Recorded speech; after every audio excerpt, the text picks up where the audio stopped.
Brought to you by the Every Dollar app. Start budgeting for free today. Live from the headquarters of Ramsey Solutions in Nashville, Tennessee, it's The Ramsey Show. I'm John Delony, joined by Jade Warshaw, and we are talking about building wealth, your workplace, people you love, people you're in relationship with, your in-laws, all of it. 888-825-5225. We're taking your calls live. It's 888-825-5225. I'm John. This is Jade, and we are ready to rock and roll. Let's go out to Madison, Wisconsin, and talk to Kathleen. What's up, Kathleen? Hi there. How you doing? Thanks for taking my call. Of course. Thanks for calling in. What's up? Well, I was just calling my I have two children. They just both recently graduated from college. Both have significant debt, student loan debt. These are Parent Plus loans, by the way, for a total of $400,000 with both of them. And they're not able to make their minimum wage, or their minimum payment, so I'm picking up the slack. And also I have other financial, concerns as well. Why did you sign for a Parent Plus loan? Because when you go to college, that's what they tell you to do. Okay. So what does it look like you picking up the slack? What does that mean? So the loans are split into two different, my son's and my daughter's. My daughter owes probably around $300,000. Is he a doctor? Loans. No, they're both engineers. And they both have jobs now, and they both make pretty decent money for being, right out of college. What do they make? What does that mean? My daughter makes about $60,000. My son makes about $55,000 a year. That's not a good job for an engineer who owes $300,000. Right. Yeah. Are they single? Do they have families? They are both single. Okay. My son does live with his girlfriend, and she's also an engineer. But I am picking up, my daughter does live at home with us, my husband and I, and she's paying as much as she can out of her paycheck, every month. Her loan is probably around $4,500 a month, and she probably pays about $4,000, and I pick up the other $500. My goodness. My son actually just got a job in April, so he had been a year out of school he was working for my husband, he's self-employed, but making, minimum wage, just over minimum wage, about $18 an hour. Tell me a little bit more about the inception of this. When you picked up these Parent Plus loans, because typically a Parent Plus loan is the parent is signing for it, therefore the parent plans to pay it unless you've stipulated something else. What was the original agreement? Was it, hey, we're taking these out because we're going to pay for it, or we're taking these out and you guys are going to pay them back? And by the way, it's going to be this much money. Yeah, that was the agreement, that they would pay them back. And did they know how much they were taking out at the time? Yes. Okay. So my daughter, there's a lot of things involved, but my daughter actually went to a private school for 8 years. My son went to a public school for 7 years. We had some deaths in the family. Okay, and then my next question is, was there any piece of you that said, hey, don't do this? Or you guys were like, yeah, just tell me where to sign? Yeah, you can blame the system, but at some point, $300,000, Mom. Yeah. Well, at first, you're going to go to school for 4 years. Okay, it's going to cost this X amount of dollars, and then you don't make it 4 years. Now it's X amount of dollars. And my daughter did say to me about 5 years or 6 years into this, I don't know if I can finish school. And I said, well, it's too late now. You have to, because you have student loan debt that you have to pay, and you quitting and not getting a good paying job is not going to pay those. So at this point, can you answer this question for me? Are you paying the $500 because your name is on this and you're trying to protect your credit and protect your whatever? Or are you paying on this because you feel that you should help, because if we're just looking at it as it is, if the agreement was, and if I called, your daughter and son today and said, was the agreement that you would pay these back? And they said, yes, that was the agreement. And so they corroborate your story, then they just need to pay them. And that's that on that. Now, if you're like, hey, they can't pay them and this is jacking with my credit, then I'd say, okay, yeah, you made your bed and you have to lay in it. And so, yeah, you have to fill in the gaps because you were a co-conspirator on this. And so there's really there's no way out of this other than somebody pays these loans. And they're at fault. They're at fault because they said, hey, yeah, I'll pay them back. But mom and dad, y'all are at fault too. This is not good. Yeah. It's not good. Yeah, on you. I agree. I mean, I think a lot of things need to change with the higher educational system. Yeah, but hold on. But I'm not there to do that. Yeah, Kathleen. And it's like, well, they just told us to. They did, but man, y'all signed them. And I think until you take ownership of this, and it might mean you have to go get taken ownership. Do what? I have definitely taken ownership. I am paying the student loans back. I guess I know that they need to be paid, and like if they can't pay them, then I'm responsible for that. I know that. But hold on, you have created a world that your kids are dictating what you do, and that's how we end up here. Okay. And at some point, as my friend Henry Cloud says, they have to get some problems. And they can say the words, we can't pay these bills, because they know you're going to pick up the slack, despite the agreement y'all made. If they didn't have you as a backstop, they'd have to figure something out, which means your son would have to get an engineering job making more than $50,000. And he'd also have to deliver pizzas and Instacart on the weekends. And he'd have to live in a one-bedroom apartment. Yeah. Yeah, I mean, they know all of that. But they're not doing it.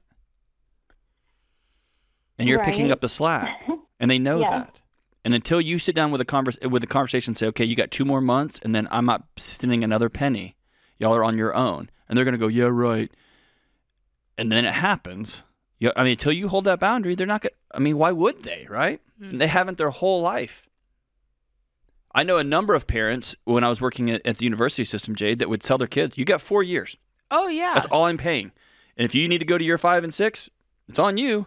You better get that. You better get your grades done. You better get your work done, because I'm paying for 4 years. That's it. Yeah. I think it's good when you put the steam on a little bit, especially because your name is on these. I remember kind of similar, but not really similar. My husband and I had student loans, and many of them his mom signed for. And so she was like, you need to pay these loans because I'm trying to buy a house, and this is messing with my credit. And so there's part of it that's like, it just is what it is. And I remember us going back and forth being like, listen, you signed for these too, so you're going to have to be patient. This has just creates a rift in those relationships that unfortunately really doesn't go away until they're paid off. That's exactly right. And I don't think there's going to be any urgency for these kids to pay these off as long as they're living in your house, making half of what they should be making out in the marketplace, because mom's going to bail us out. I think you have to step up and say, here's a boundary, and I've never held boundaries like this for you two, and these are new, but these are going to be in stone. This is The Ramsey Show.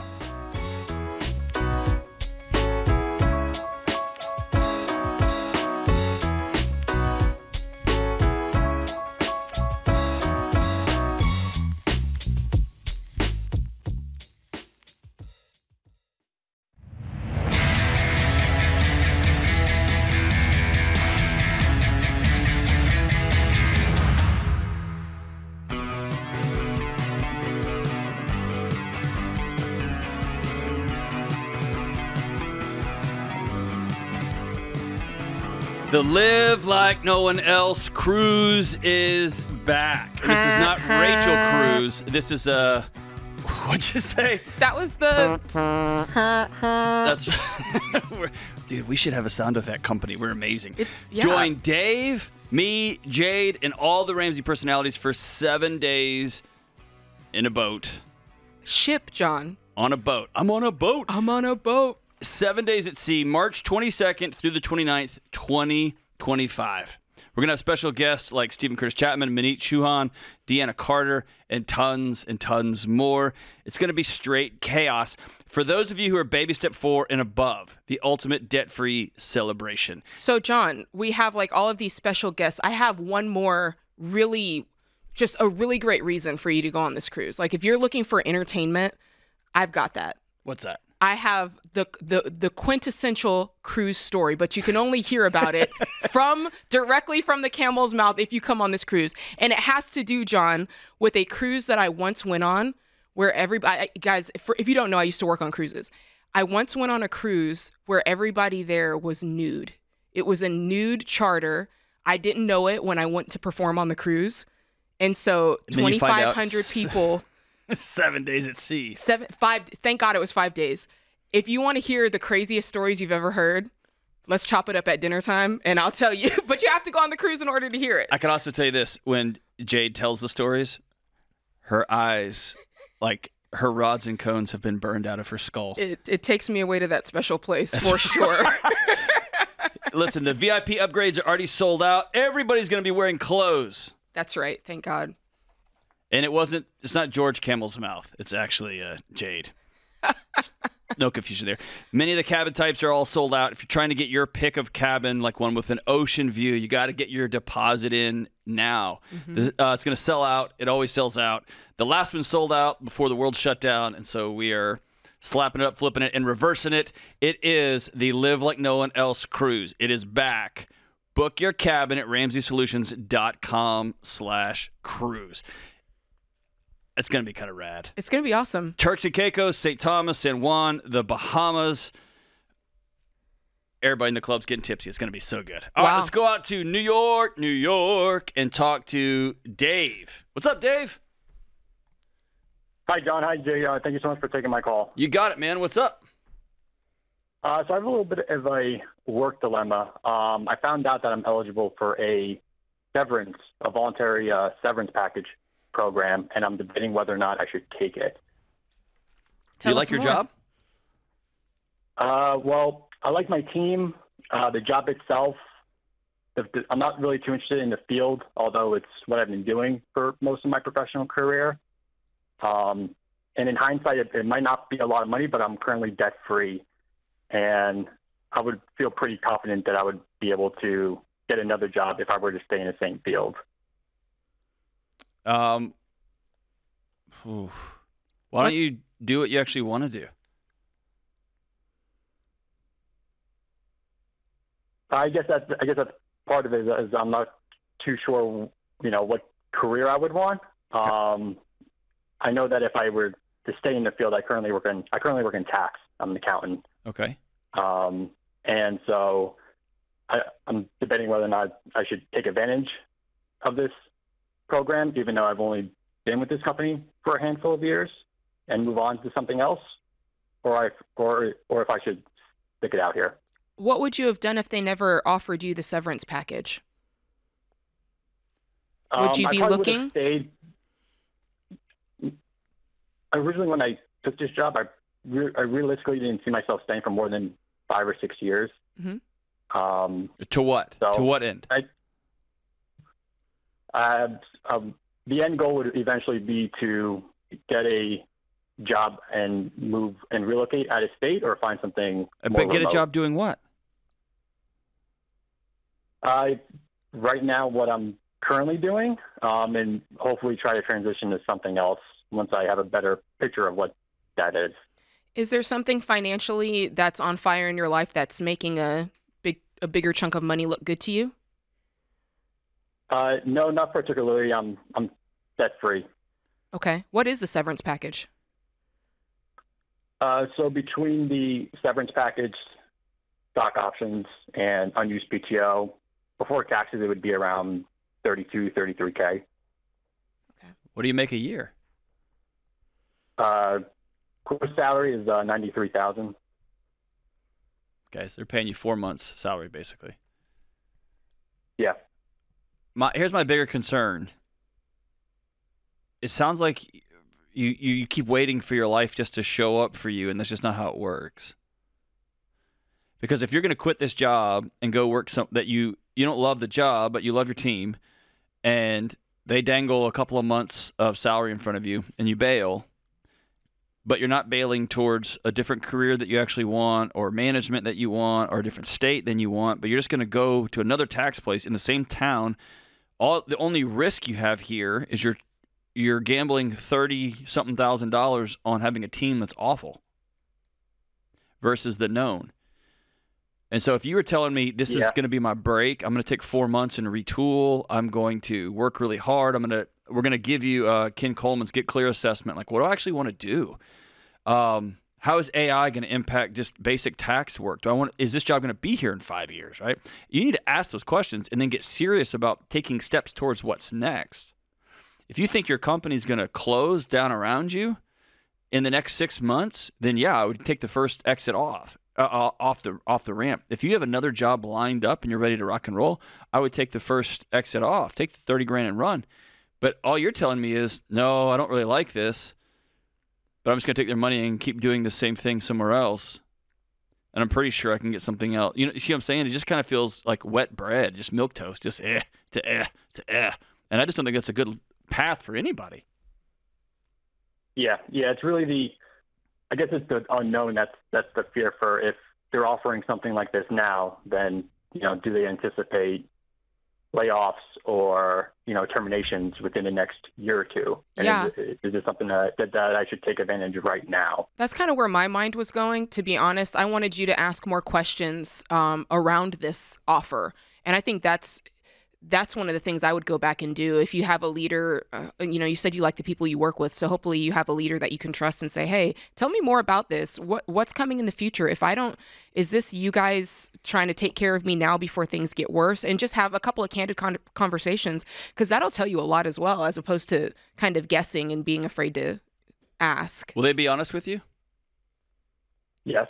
Okay. I think Jade's guidance is wise. Every place I've ever worked, as a senior leader, when we offered buyouts, it was always a precursor to, if this doesn't solve our problem, we have to go to the next level, which is letting people go. That was 100% of the time. I can only speak of my experiences, but it happened at multiple places. I don't see why it wouldn't be. Yeah. Like, otherwise, what's the point? Yeah, exactly. That was my thought process. And so it's unknown of their underlying tones of if the business is doing poorly and they're offering this to employees, and is this something that I need to take and then jump ship before I'm out of a job? So and here's how I would not walk up to my supervisor and say, hey, I'm thinking about taking this money, because then you've already set sail. Now their job is to talk you into following your instinct, because they don't want someone on their team that is halfway in. I would sit down and say, hey, this is really strange. I love working here with this team, and the whole idea is making me uncomfortable. We all work in numbers, and so we all know how math works. What's the real picture here? Mm-hmm. And then hopefully they'll tell you, yeah, it's pretty dicey. And a good supervisor would say, you're going to be fine no matter what. I would hope you stay. Or a good supervisor who loves you, who knows it's getting dicey, will tell you, hey, bro, take the train out of town. Mm-hmm. It's a good run. But I love Jade's wisdom here. And, dude, I just want to lean on you, man. You only get one life, bro. And the more you just, like, in 5 or 6 years, I just hope it changes. It's not going to. It's going to be the exact same life in 5 or 6 years, unless you actively, right now, seek to change it. Hang on the line. We're going to send you Ken Coleman's brand new book and the Get Clear assessment, and get you hooked up and get you thinking about what comes next. 888-825-5225. This is The Ramsey Show.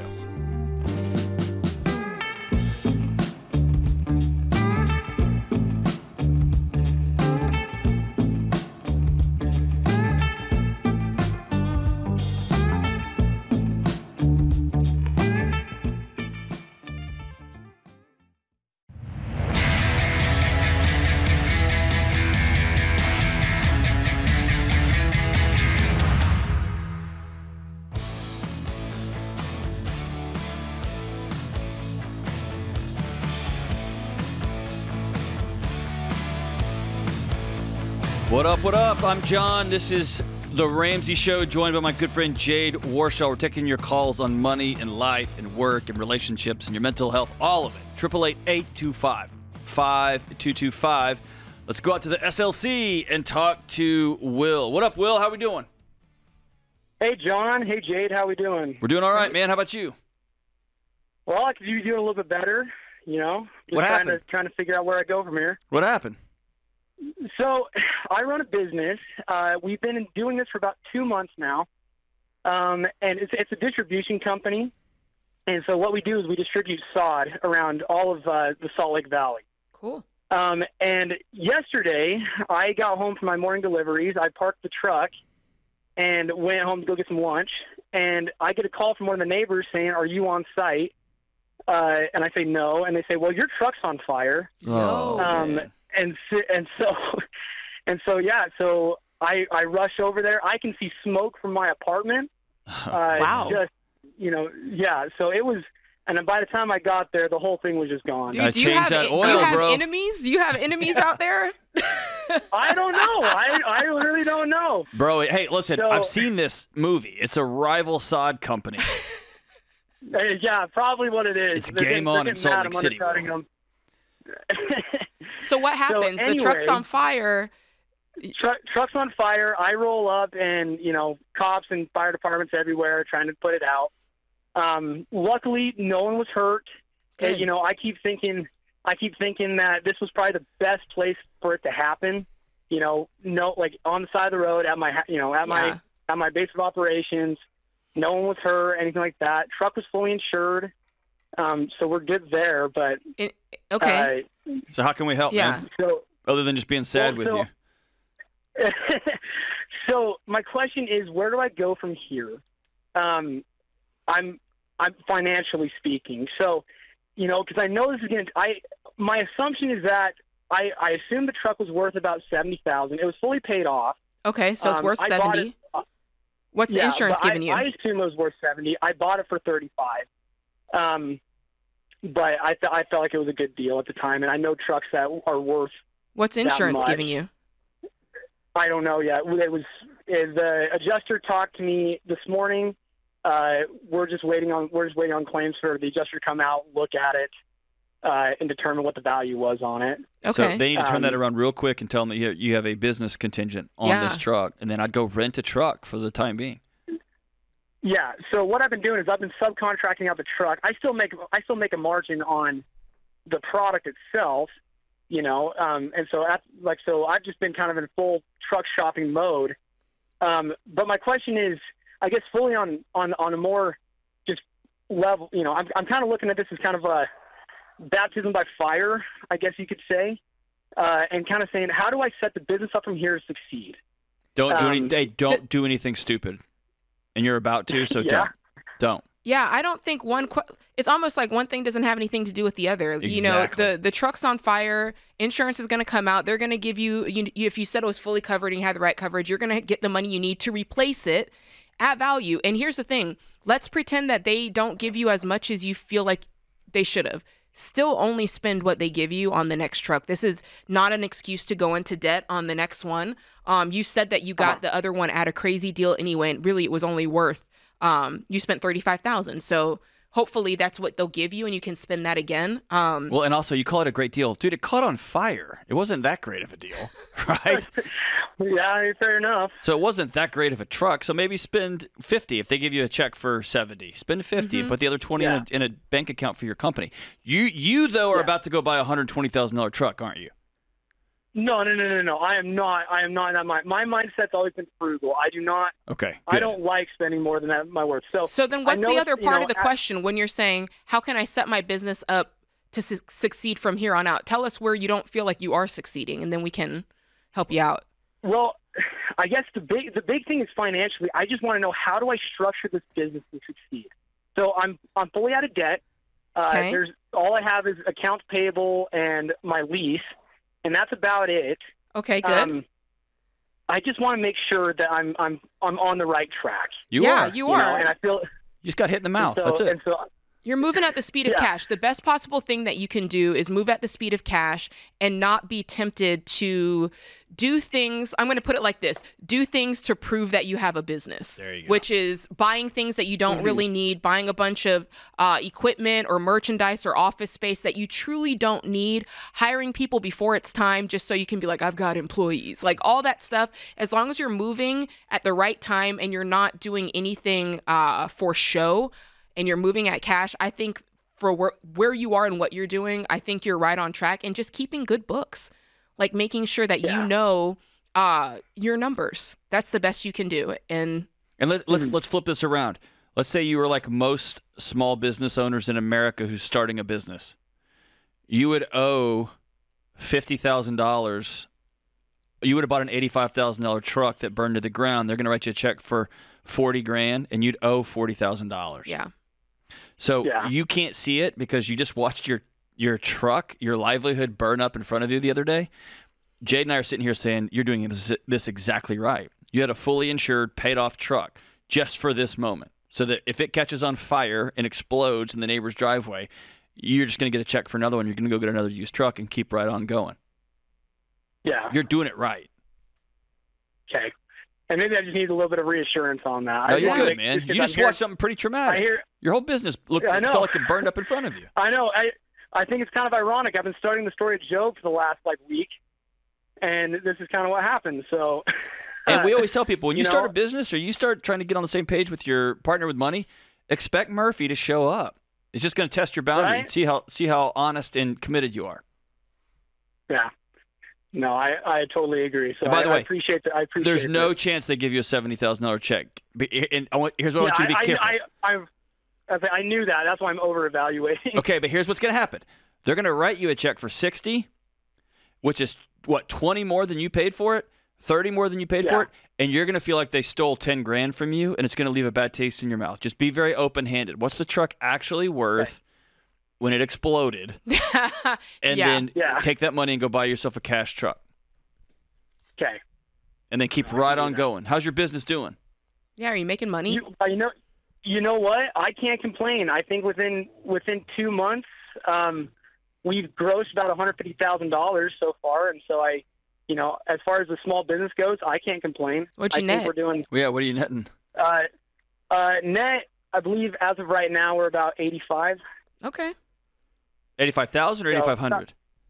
85,000. Okay. Outstanding. How many of you guys is it? It's just me. It's just me. I'm a one-man show. Okay. And what are you taking home? What are you paying yourself? Are you taking everything out of the business, or are you reinvesting? I like I say, I live as frugally as possible. So I just make sure my bills are paid on the outside. I pay rent and food on my personal side, and my personal vehicle, and that's about, as far as fuel and stuff like that. But that's about it. Hold on, homie. You made $42,000 in your first 2 months as a small business owner? Yeah, that's better than. I can't I'm complain. Very grateful for where I'm at. Yeah. Hold on. I want to hear you celebrate it. I can't complain. I hate that attitude. Say, dude, I'm actually crushing it. I did my research. I'm serving my community. I'm serving a need, a glitch in the market, and I'm making it happen. Say that. You know what? I'm making it happen. I'm there really you go. excited there you for where we go. are. Making $40,000 a month, dude. That's good money. No matter where you are. Yeah. No, I agree. All right. Well, keep at it, man. How do I get on the right page? You're on the right page. If you're hiring, holler at me. I'm just shoot me a direct message, because that's really good money. But Jade, it's easy when things go sideways to feel like it's all coming down. 100%. Plus, he's a brand new business owner, so he's just shaking in his shnikes anyway. Dude, good on you, Will. I'm proud of you, man. I'll send you George Campbell's resume. He's probably going to want to. Actually, he's not really an outdoor guy. Nah. He would hire you, though, to put down his sod. He definitely would. No question. This is The Ramsey Show. We'll be right back.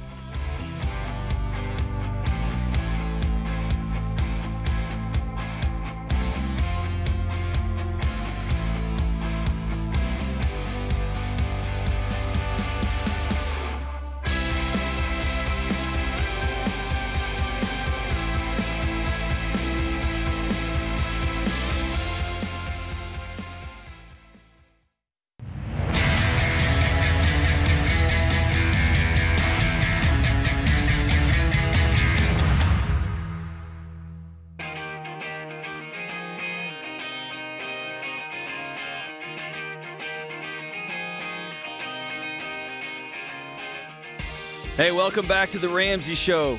If you, like the rest of us, are wringing your hands at the state of the world economy and your frustration about how your neighbors are spending money that they don't have and Congress is spending money you don't have, Here's what you can do. You can sit in your house and watch all the news channels and get all red-faced and scream and yell and solve nothing. Or you can start to change how your house operates. And if you want to provide a gift to your neighbor, you can do something as simple as sharing the show, subscribing to the show, putting like a thumbs up, or I don't know how they do it on the internets these days, but just letting the folks know, the 5-star reviews, whatever it is, letting the internets know, I like this show and other people should watch it, and it puts it in the algorithm and it gets it to your neighbors and to their neighbors and to their neighbors. This country is going to change household by household, kitchen table by kitchen table, and that's how we get it done. So like the show, subscribe to the show. It doesn't cost anything but like 10 seconds of your time, and it makes a huge difference for people getting this popping up on their feed and them going down what we call the Ramsey rabbit hole, and suddenly they decide, hey, I'm going to change my household too. So thank you so much for supporting the show in the way you do. It means the world to us, but more importantly, it means the world to your neighbor. All right, let's go out to Greenville, South Carolina, and talk to not Draw, but Drew. Hey, Drew, what's up, man? Hey, how's it going? We're doing great. How about you? I'm doing great. Thank you guys for all that you do. Thank you, man. What's up? Yeah, so I have a question. My wife and I are deciding when would be a good time to upgrade our home and how we should go about doing that. We currently, my wife stays at home and she homeschools our 4 kids, and they're all under the age of 10.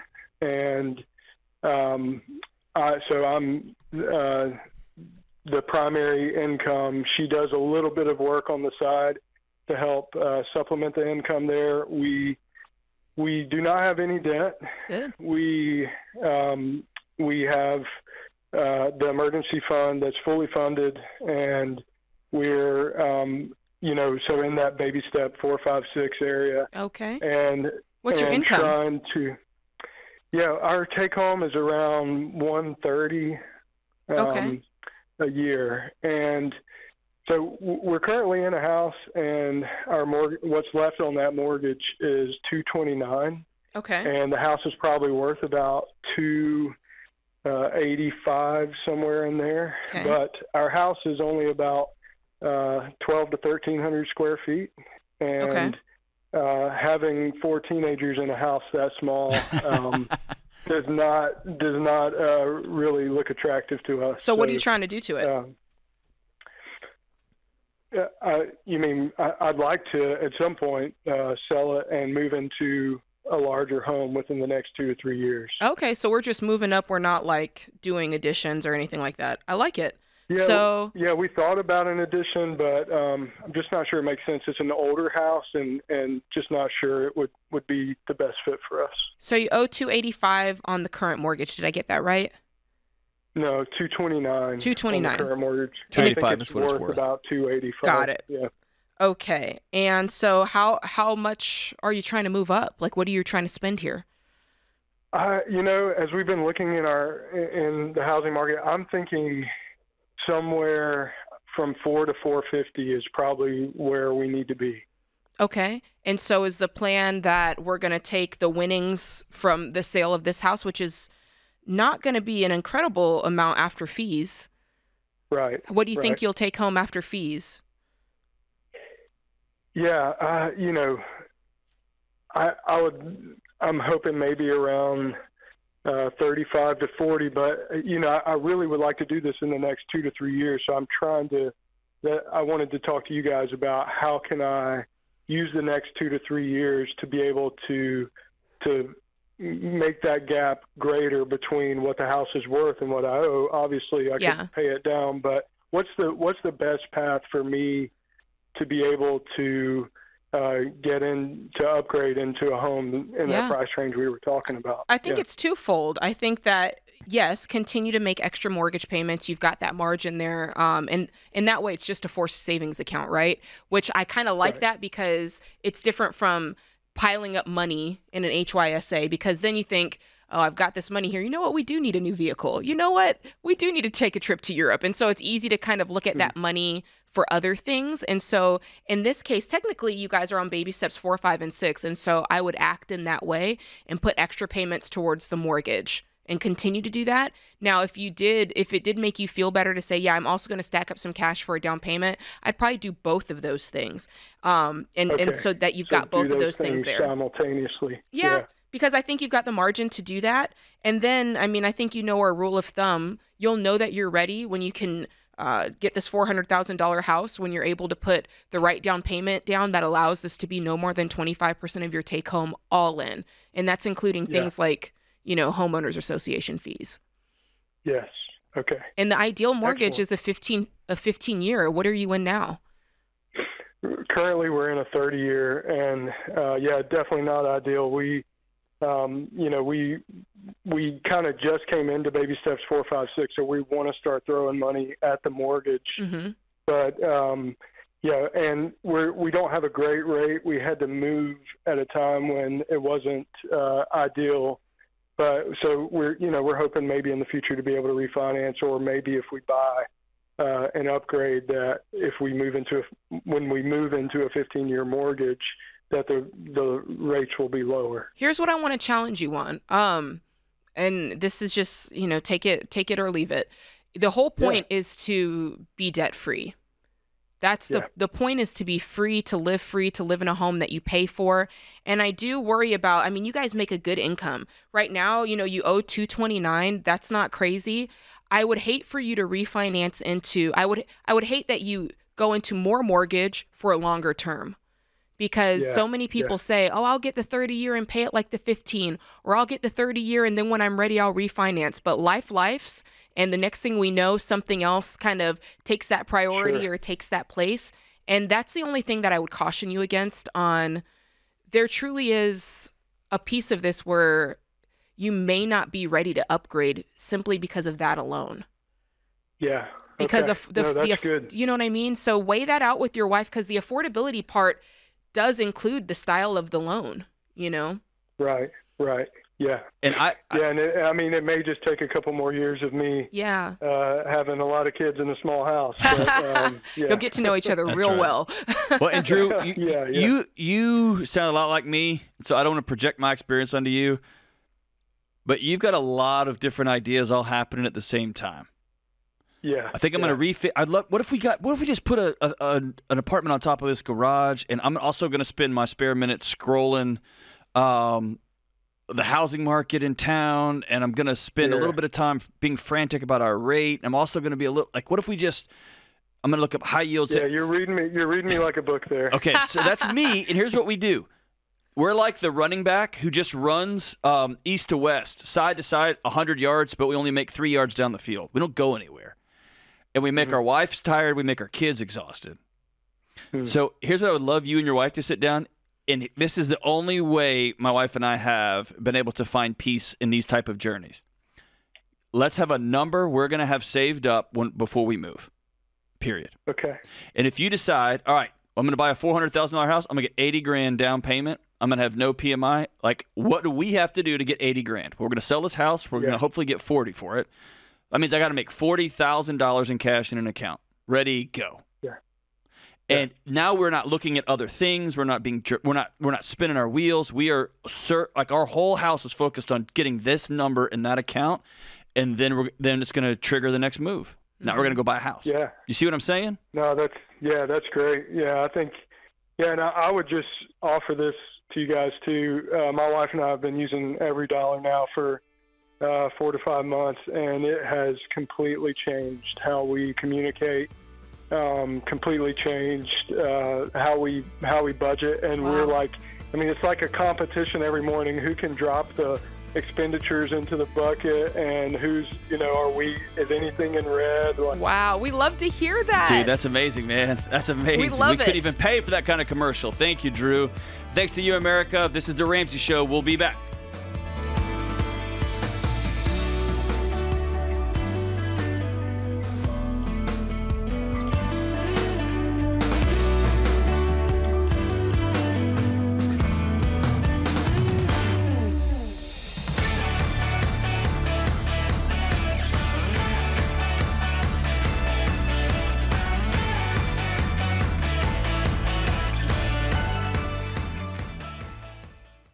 Beverly is with us in Atlanta, Georgia. Hi, Beverly. Welcome to the Ramsey Show. Hello, Dave. How are you doing, Doctor? How are you doing? We are better than we deserve. How can we help? I'm trying to get there, too. Okay, this is my situation. My husband, he died in 2021, May 2021. Okay, of course, without a will. I was not living with him. We've been, separated, but not legally, for about 2 decades. We have children, and which are grown, of course. And, I'm trying to do this probate thing.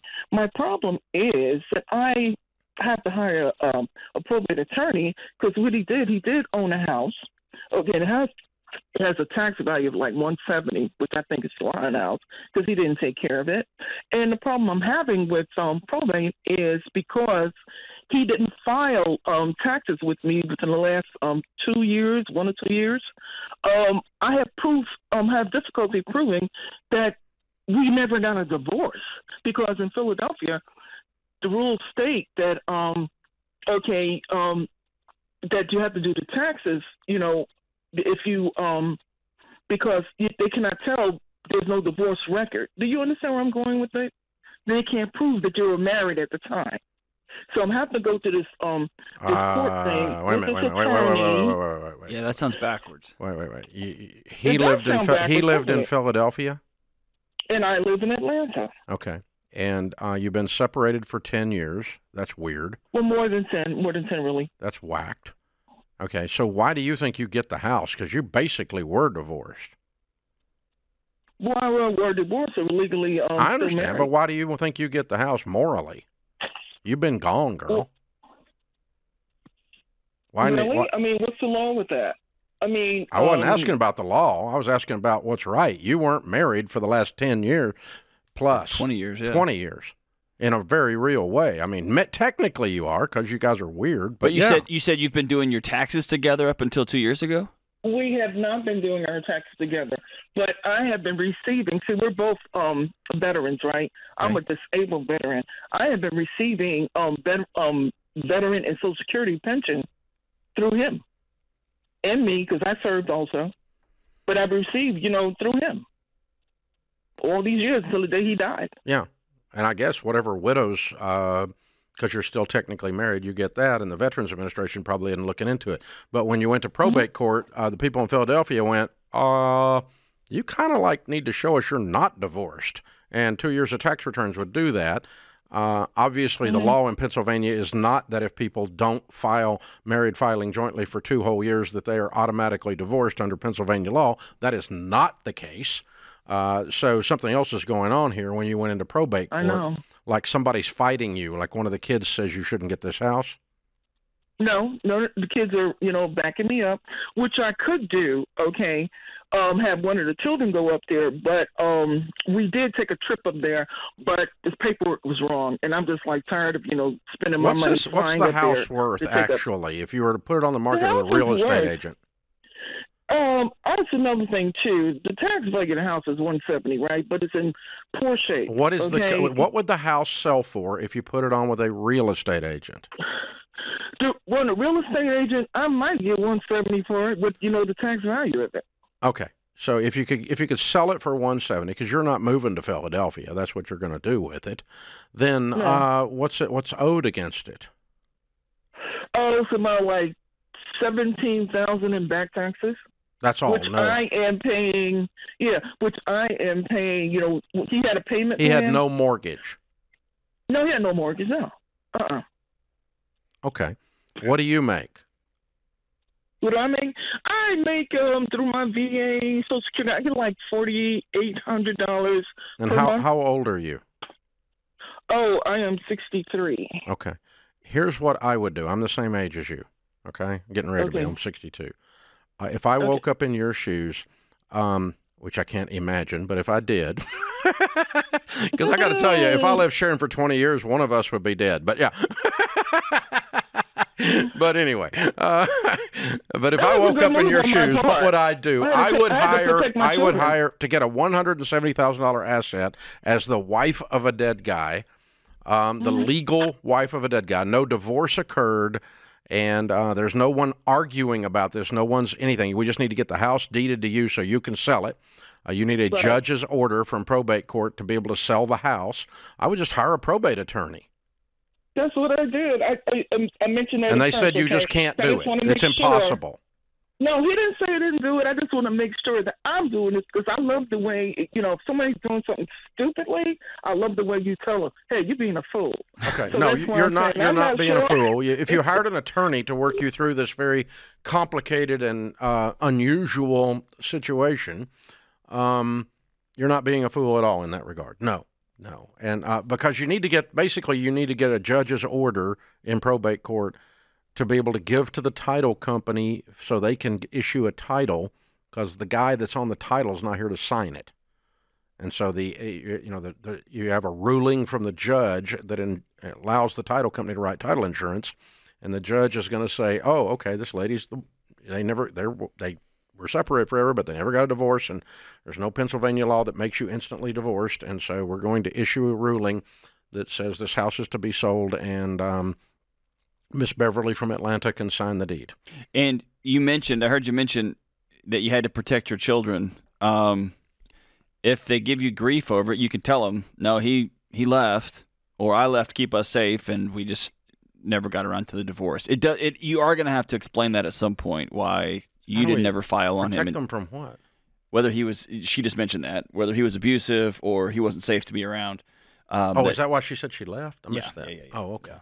Okay. She said you had to protect her children, which I understand. Well, that's a different issue. But I also understand the divorce process is messy. If somebody wants to drag it out, I get all that. But 20 years is a long time, a long, long, long time. Now, closure's worth your time and your money. Yes. Yeah. Painter, get off the ladder.